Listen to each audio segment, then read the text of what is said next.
ಈ ಸರ್ಕಲಲ್ಲಿ ದರ್ಶನ್ ಇದ್ದರು, ತುಂಬ ಆತ್ಮೀಯರಿದ್ದರು ನೀವು. ಹೌದು sir, we are close, we are very close. ಏನು ಈ ಮರ್ಡರ್ ಸುದ್ದಿ ಬಂದಾಗ ಏನಿಸ್ತು ಅಂದರೆ the way he was going ಒಂದು ದಿವಸ ಇದಾಗಲೇಬೇಕಾಗಿತ್ತು ಅಂತ? ಇಲ್ಲ ಸರ್, ನಾನೀಗ ಅದನ್ನು ಹೇಳೋಕ್ಕೋಗಲ್ಲ. ಫಸ್ಟ್ ಒಂದು ಸತ್ಯ ಅಜಿತ್ ಅವರೇ, ನೀವು ಯಾರನ್ನ ಎಷ್ಟು ಇಷ್ಟಪಡ್ತೀರಿ, ಯಾರನ್ನ ದ್ವೇಷಿಸ್ತೀರಿ, ಇದು personal sir. Fight is personal sir, competition is personal sir.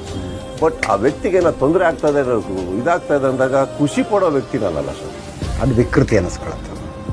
ಅಲ್ಲಿ 100% ಅಂದರೆ ಏನಾಯದು ಅಂತ ಬರುತ್ತೆ ಹೊರತು I am not a Guy whole enjoy all that. And yellow feel ಅಂತೂ ಆಗುತ್ತೆ ಸರ್.